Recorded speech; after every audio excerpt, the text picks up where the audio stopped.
So, Parth, what have you been eating? Well, Trent, since you asked, I had some hot ramen. Oh yeah, you ordered it from a restaurant, right? Rai ramen.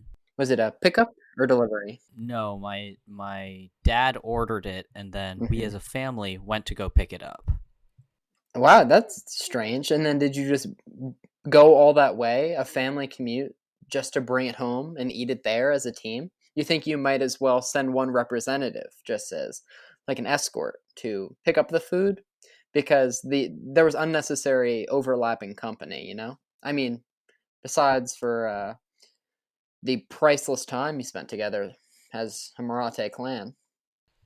Well, it was actually specifically because of that priceless time we spent together that we decided to go as a family. But yeah, according to you, that was a waste of time. But yeah, that's what we try. I don't know what the Algair family does, but we try to stick close in the Marathe family. Apparently, it's Thanksgiving. It's Thanksgiving every evening at the Marathe dinner table. You kids are We formal. love giving You thanks. Yeah. you really enjoy time near one another, which is why you're so close in proximity. And you have a mom and a dad and a brother, right? Generally how it goes, yeah.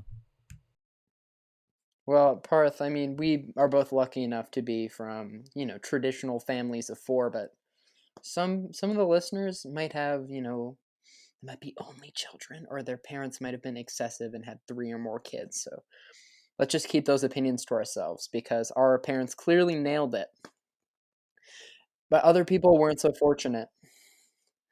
Yeah, and that's why we're both so we're ideal specimens because we were raised under the the perfect circumstances. Really, we were by the number children, textbook. Exactly. Well, enough of our upbringings. Trent, what did you have most recently? I just ate some grocery store sushi, which I don't know if that's a touchy subject Yummy. for some people, but it Why would that be was made touchy? from. I don't know. It's probably only a few rungs in quality above gas station sushi, which people like to judge. um, but so far, no, so far so good. I accompanied it with some steamed edamame. Are your bowel movements still proper? All right. No, well, that'll be edited out. But I had some steamed edamame from the microwave, and that's all she wrote. I ate it, and there were leftovers for after we're done recording. So I'm eager to stop talking to you because there's light at the end of the tunnel. Thy name be grocery store sushi. Well, let's get this train chugging along then. Cue the intro. Cool. Very cool part.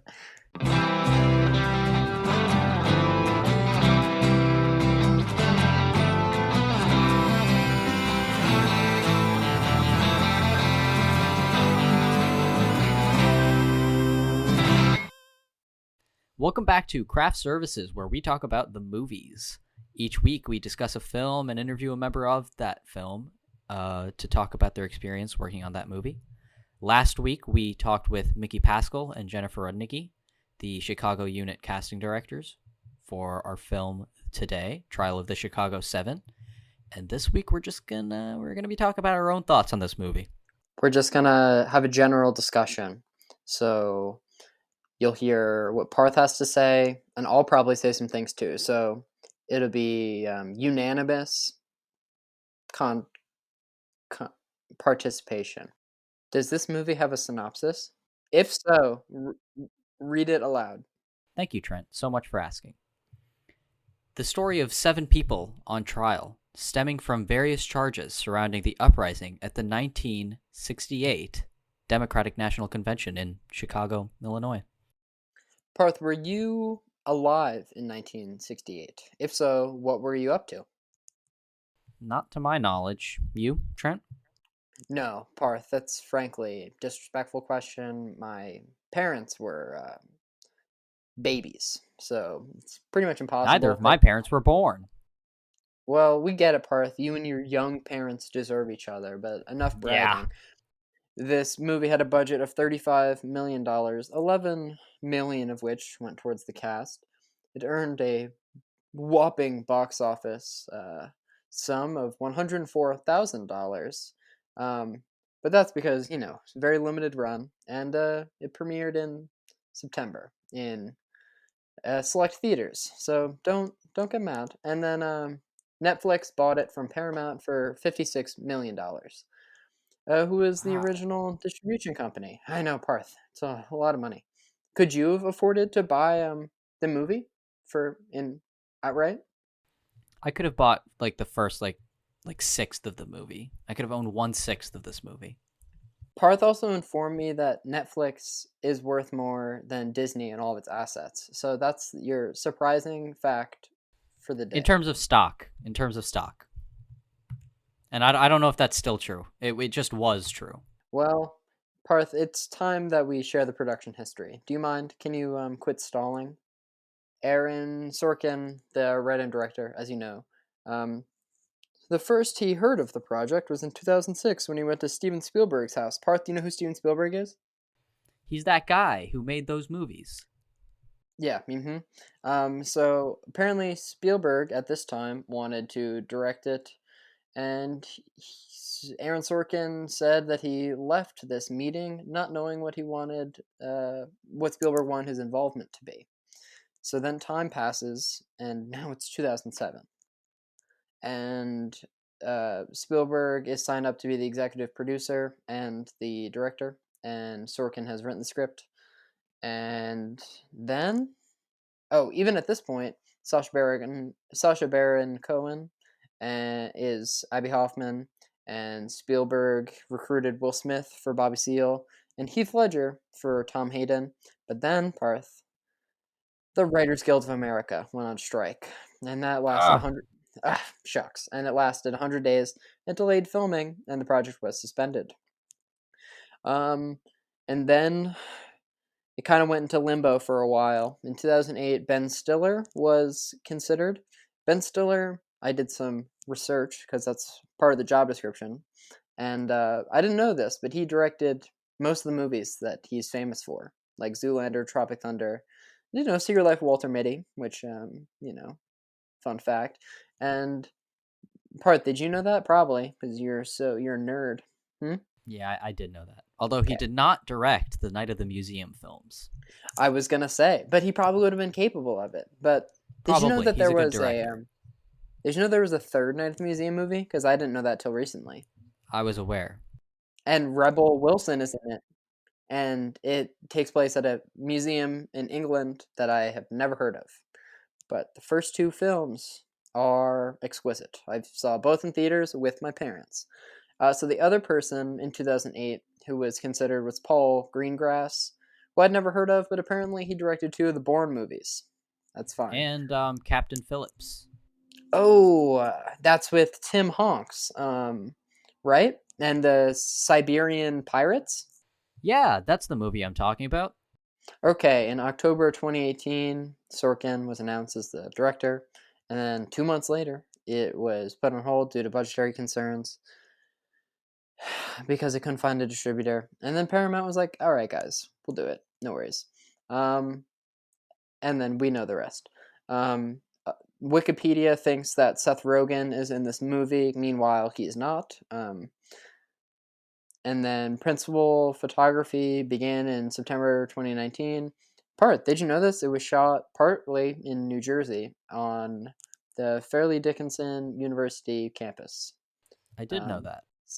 Seems to be the only thing that Fairleigh Dickinson University has going for it. No direct hatred, but it's not a awesome academic Only indirect hatred. institution. But it was also filmed in Chicago. How timely, as the casting directors informed us.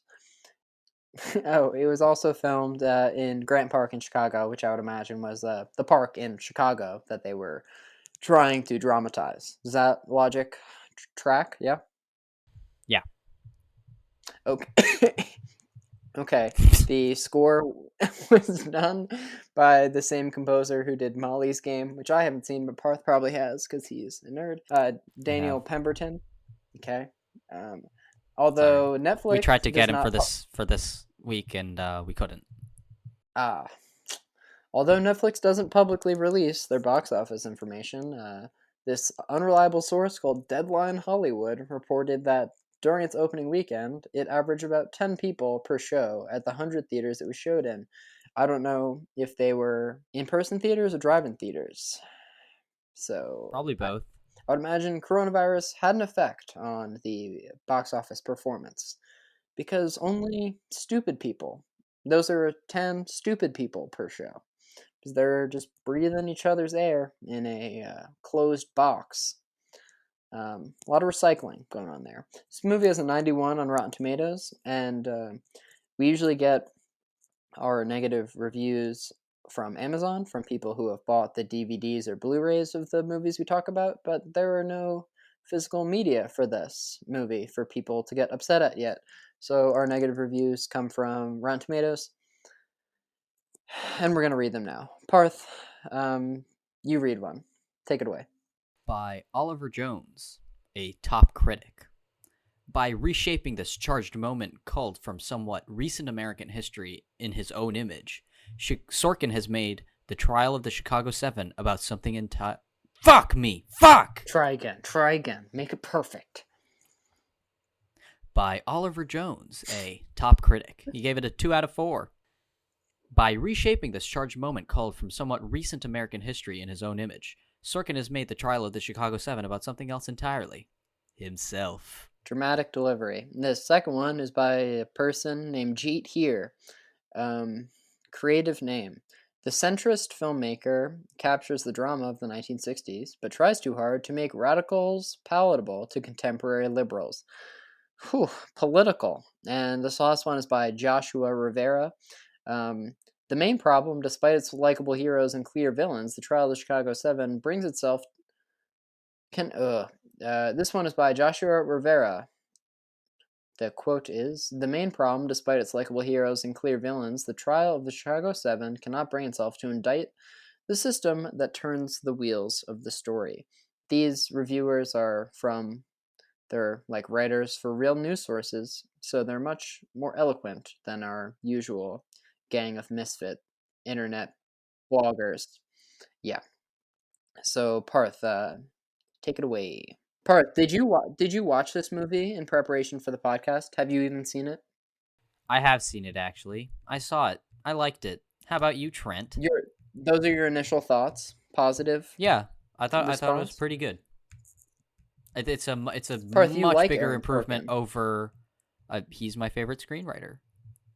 But He's the only it's screenwriter any film kid can name, myself included. that's okay. Well, It's a broad generalization.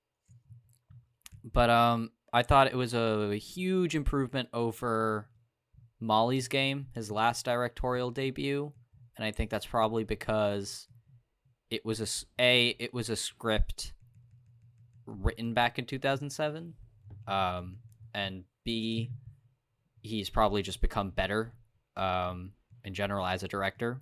Parth, I haven't seen Molly's Game. Can you describe it in 20 words or less? Just to catch me up to speed.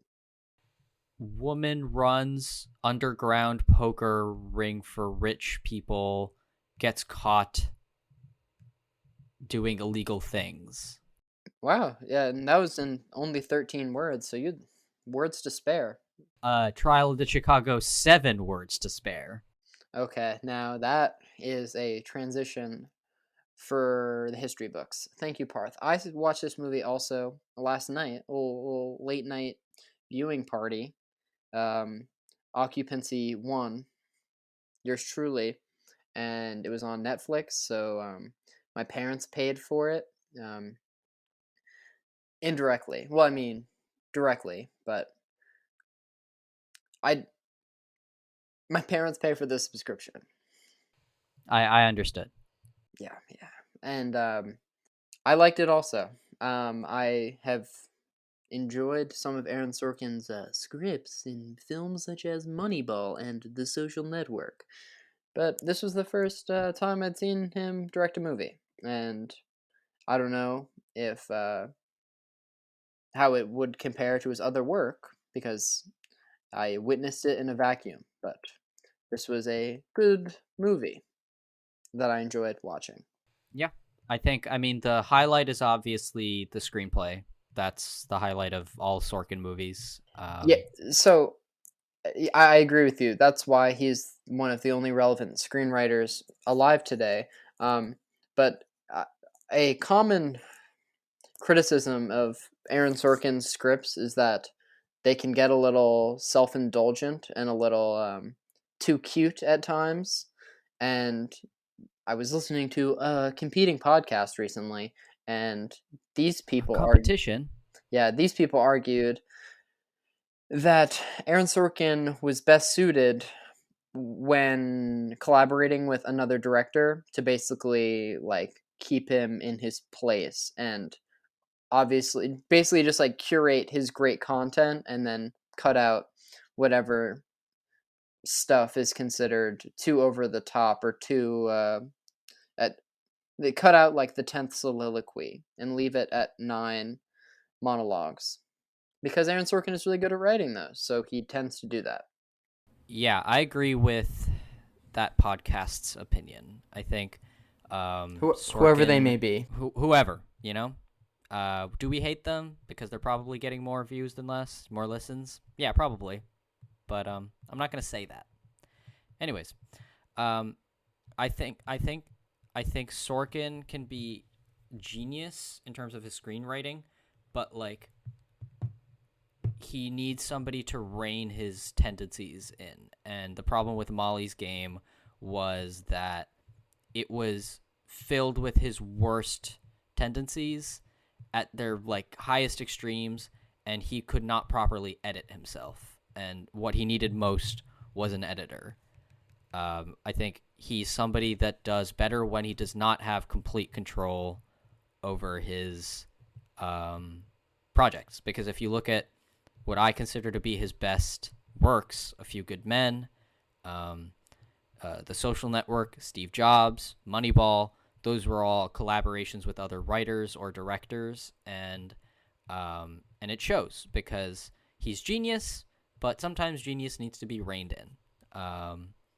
But I think this was a good script, and that's why it turned out to be a good movie. Not because of his directorial efforts, really. Yes, like you said, Few Good Men. Aaron Sorkin is back in the courtroom, so boy, the courtroom dramas of the 1990s are back. This movie's start was reminded me of its beginning. Reminded me of Da Five Bloods, just in the way that historical documentaries are. It's kind of part of the formula to start with some, historical footage to say these things happened. And Richard Nixon was the president, and Vietnam was a war that we were involved in. Do you think the Vietnam War was a just cause, Parth, or you want to go on the record and state your opinion? I'm going to go on the record and say that the Vietnam War probably should not have happened. You don't think that the Americans should have gotten involved? You don't think we had a right to be there? No. Okay. So, the cast for this movie, boy, it's stocked. There were a bunch of actors and actresses playing all sorts of people. There was Joseph Gordon-Levitt as the prosecution lawyer, not the defense. I did mock trial in high school, and still, it's very hard. You go, girl. There's Eddie Redmayne. There is Sacha Baron Cohen. Parth, you got it. Michael Keaton. There's the killer from Zodiac. Yeah, Abdul Mateen. Yeah, he's Bobby Seale, right? Mm-hmm. There's Eddie Redmayne. Did you say him already? Said him. Oh. There's a lot of people in this movie. All right. Let's not go crazy. Yeah. And Parth, the directorial aspects. Do you have any opinion on how Lord Sorkin conducted himself? Um, Much like Molly's Game, it's fine. Again, the strength of this movie does not lie in its direction. I think he works with some really good editors. It's edited at a really quick, rapid pace, which is, I mean, works in conjunction with the screenplay, obviously, but it's not, in terms of the way things are shot, it's very much basic shot, reverse shot. You have your master shot, then you have your singles on each character. There's not much visual flair going on, which is, it's fine. It's functional. It's not bad direction. It's just not specifically great direction. It's fine. I think Yeah, if somebody like Dave, go ahead. yeah. The cinematography certainly isn't the strong suit. Is that what you were getting at? That if he partnered with someone with a very distinct visual language, that the combination of words and images would be, I think some may argue, too much, because I think a reason why a movie like this functions with like minimalist directing is because there's so much else going on that if the photography was more advanced, you might just feel disoriented, especially when so many of the scenes are people talking. It calls for shot, reverse shot. Well, I'm not saying so much so that the direction needed to be like going crazy or that the cinematographer was doing a bad job or something. But if you look at something like The Social Network or Steve Jobs, both are movies that are directed by people that are not Aaron Sorkin, but are kind of polar opposites in terms of the way that they're directed. Social Network is very mannered. It's very David Fincher. It's got it's mostly shot reverse shot in terms of how it shoots the dialogue, but it's very, very carefully considered. Every single shot is framed really carefully. And then you've got something like Steve Jobs, which is directed by Danny Boyle, who's a much more like spontaneous director. And both are examples of how the director's visual language does not overtake the writing, but helps to add something to the movie, as opposed to this movie, which I felt it was just kind of shot. Like I think it is perfectly fine, a perfectly fine way to shoot a movie. But it wasn't like it didn't feel to me like Sorkin had a specific visual vision for how he wanted this to all look. Whereas his previous collaborations with other directors, they've been able to not like go insane with the camera, but they've been able to add their own flair. You can look at The Social Network and very distinctly see that that's a David Fincher movie. And I think I think that having that kind of relationship with the director would probably have helped make this a really, really great movie. I think it's a great movie, to be clear. I'm not trying to shit on this movie too much.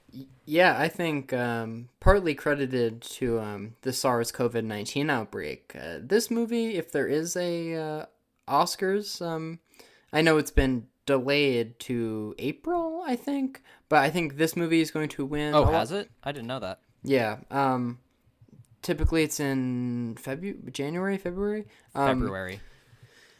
But now it's in April to give movies time for more release, and there's a qualification adjustment to the Best Picture category where typically something has to be distributed through theaters, at least through a limited run, but now the production just needs to show that they had put some plan into action to, or at least that they release it in theaters. That they said on paper at one point or another, hey, we'll probably put this in theaters. And then at this point, you obviously don't have to follow through. But it really widens the net for what can qualify for Best Picture. I think this movie will definitely get nominated for Best Picture, for Best Screenplay. It was original, but it wasn't adapted from anything? Um, yeah, I think it might be just original screenplay because it's not adapted from a book or something. I think there will be an actor nomination, maybe for Sacha Baron Cohen. There will probably be a supporting actor nomination because there's so many supporting actors in this movie. Like Yeah. even Eddie Redmayne could arguably be. He's not the lead actor, or at least one of the two lead roles could be considered a supporting, and then they might be a shoe-in. Like kind of like Brad Pitt in Once Upon a Time in Hollywood, where it's like you're definitely have more of a Yeah. role than a supporting actor typically would. But when Leo is in the spotlight, you are by definition a supporting actor. I can definitely see Sacha Baron Cohen or Eddie Redmayne getting nominated. Editing, I could see that. I could see that. I could see that. This is definitely a prestige picture. It's based on real life events. It has it's a courtroom drama. It's about important things and people talking and yelling. Yes, Which is the Sorkin way. So Oscar Beatty for sure. I've heard some reviewers be criticized for calling this movie topical in terms of like the police brutality because it was like meant to be released like a decade ago, so that's kind of accidental. Um, which yeah, I mean, and Sorkin himself has said that like none of that was like intentional, and that he wishes that it wasn't. But I think you'd have to be blind to not see the correlations. yes, especially when they're showing footage of from the event 50 years ago of police officers just mercilessly beating people. And now that's like the same stuff is still happening, which is bad, right? I would say so, yeah. The cops should stop, I think. Do you agree? I think I would not be opposed if they did. But I am not white, so maybe I should keep my mouth shut and stay happy. I am white, so I'm gonna keep yapping my mouth, and there'll probably be no consequences. Want to know something that confused me about the police in this movie? It's a triviality.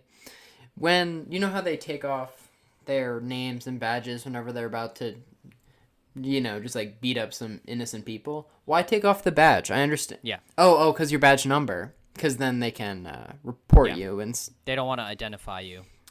Yeah, I thought that they were taking it off. The name tag obviously made sense. But I thought that they were sort of. It was like putting down the picture of your mom when you're gonna like have sex.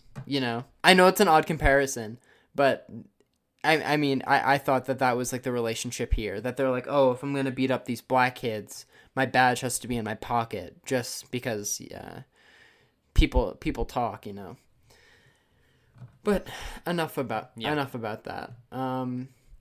Michael Keaton isn't. What did you think about the? Oh, go ahead. I was gonna talk about Michael Keaton being in this movie for like 5 minutes, but stealing the show while he was there. Yeah, I love Michael Keaton. I love me some Keaton. I loved the courtroom antics. I don't know how true to the source material or to the events this movie is. I'm sure that there was some embellishment, as is Sorkin's way to spice up the past. But from what I understand, a lot of Bobby Seale's dialogue is taken from real life. Most of the courtroom stuff is all made up. That's all just stuff Sorkin decided to write. The judge is written accurately. He actually was that big of an asshole. Yeah, what an asshole. Yeah, I think that's the strongest word we can use, right? That really, takes it all into account, right? Yeah, I think the villains in this movie are very clear, and so are the protagonists. The real only person who's riding the line is Eddie Redmayne because he's respectful of the establishment for a while, and then remember at the end when he stands up and serves justice? Yeah. What an eventful conclusion. Well, I mean, I think we can safely go into spoiler territory, I guess. Um, They're found guilty. One of the things that I think I really, really liked about this movie is that it felt like Sorkin was challenging his own politics to a certain extent. A problem I've had with Sorkin is that he has a kind of romanticized view of politics sometimes where both sides are trying to do the right thing. They just want to go about it different ways, and that you need to have respect for that system, which you can see pretty clearly in things like The West Wing or The Newsroom. And that can be frustrating because sometimes you have to be anti-establishment because sometimes the establishment is wrong. And it felt to me that by having disagreements not between Democrats and Republicans, but between people on the left, he shows there are different factions within the left and that people disagree on how to solve things on the same side, which I really liked because I don't think he's really done that before. Yeah, and at least not to this it's a much extent. less obvious discussion, and it kind of speaks to current political affiliations in, I don't know, like the different levels of Democrats, for example. You've got your Bernie or bust folks, and you've got your moderate Joe Biden supporters. Riding with Biden, So baby. there are different levels, and yeah, I think this movie, I mean, this is kind of a surface level observation, but similar to, I don't know, how Spike Lee in Do the Right Thing is like, you got your Malcolm and your Martin, and how in this movie you have Sacha Baron Cohen and Eddie Redmayne being like elections or protest. So Yeah. And I think people have sort of I think there's a valid complaint to make with the fact that he kind of rewrites history. Abby Hoffman probably would never have said that he thinks that the institutions of our democracy are a wonderful thing. That's definitely a Sorkin belief that he's put through the words of Abby Hoffman, but I think he's still trying to understand Abby Hoffman, which I think is good. He's not trying to paint him as a, hippy dippy asshole, like just fucking around, messing shit up. I think he portrays him as somebody that has a real point to make. A review I read of this movie said that Aaron Sorkin's like overarching philosophy is that if you like have good morals and ethics, like everything will be okay.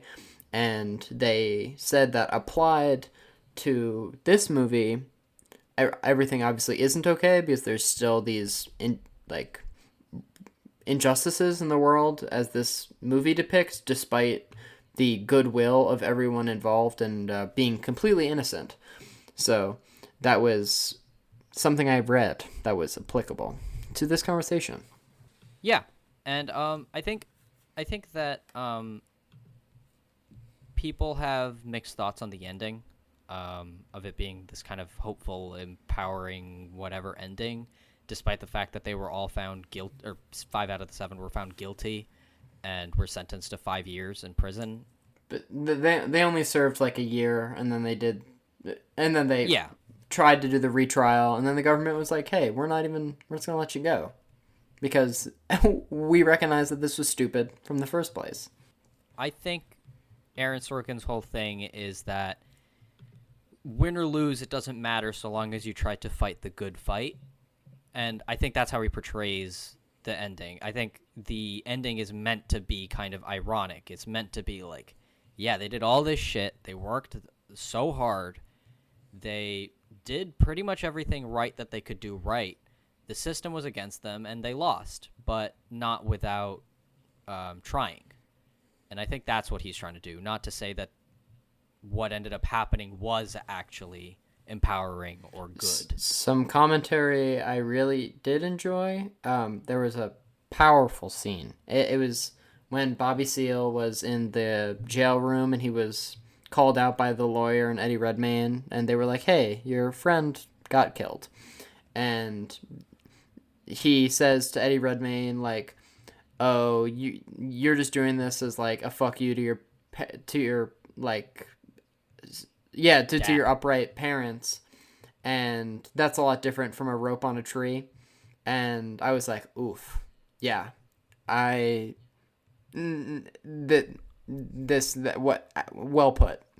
Yeah, and I would have liked to have seen more of Bobby Seale. I don't want to say that he was necessarily sidelined, but there was definitely not as much as I would have liked, especially given he has a really powerful motivation, and he's played really, really well by Yahya. And I don't know. I just would have liked to have seen more of him because he was really, really charismatic in the role. I agree with that, and there were some people criticizing Bobby Seale's like lack or the people complain about the lack of Bobby Seale, but I think it's true that he got a mistrial and that he was dismissed. So I think just his role in the story eventually expired, and that's history's fault. It's not like racist of him to sideline him because it's just accurate. Yes, although Aaron Sorkin also does have a tendency of sidelining, People of color in his people of films. color.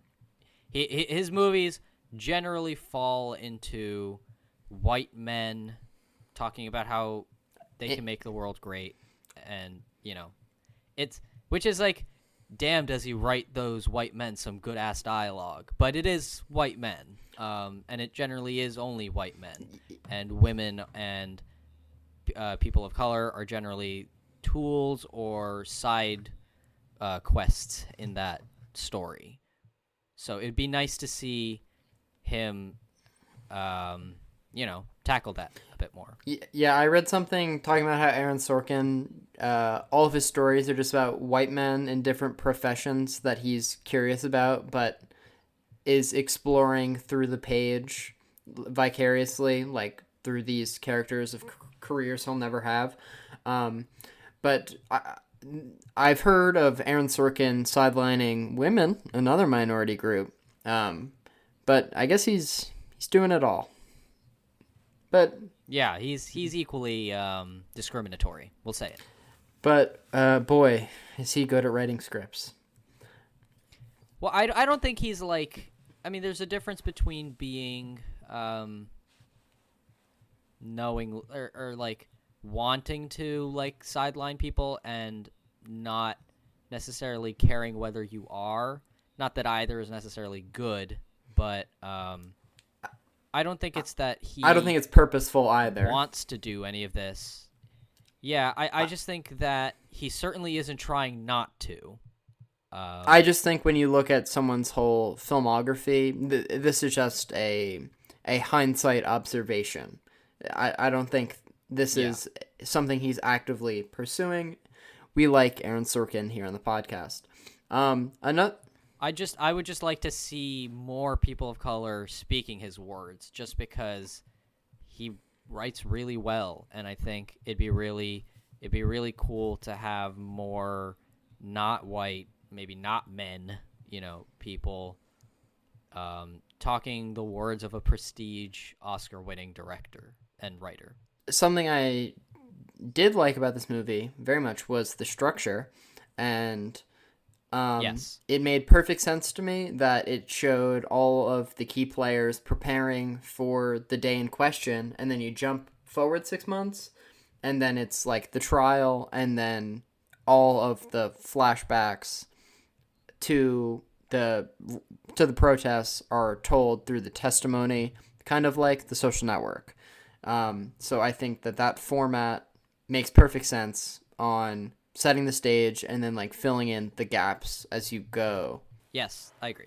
If there's one thing Sorkin's good at, generally, if you exclude Molly's Game, he's really good at structure, and this is no exception. He loves his courtroom dramas, and it's because he's good at them.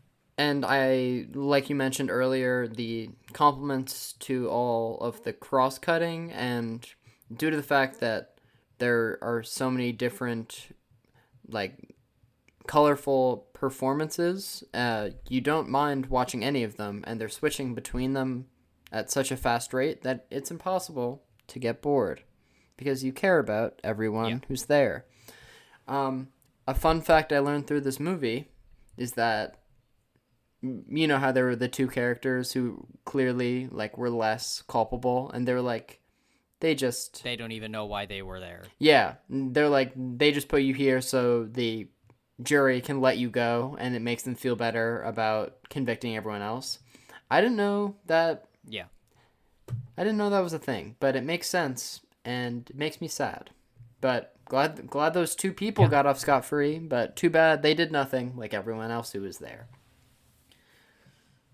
Well, Parth, do we want to assigned ratings? Trent, you go. Okay. We're very nice on this show. All of our ratings have been between 6s and 8.5s thus far. Or excuse me, you gave a 10 to Memento. This is true. For this, I'm gonna give it an 8. Hey, I'm gonna give it an 8. Yeah, an 8. And do you wanna do the same? You've already ousted yourself. I think I gave it a 4.5 on Letterboxd. I think I might drop it to a 4. It just, not because it's like I think on it and it's worse, but because it just isn't. It's good Sorkin, but it's not. He's shown he can do better. But I mean, an 8 out of 10 is nothing to scoff at. No, that's a great film, as we said. Well, enough of that. It's time for the show to conclude. Wait, next week. We have Kevin Bitters, a special effects person that worked on Tenet. He was a pyrotechnician. Explosives, flames. Next week, Tenet. Christopher Nolan. Be there. Bye. All right. Well, bye. Trent, are we going to go now? Bye. Bye, Parth. Bye.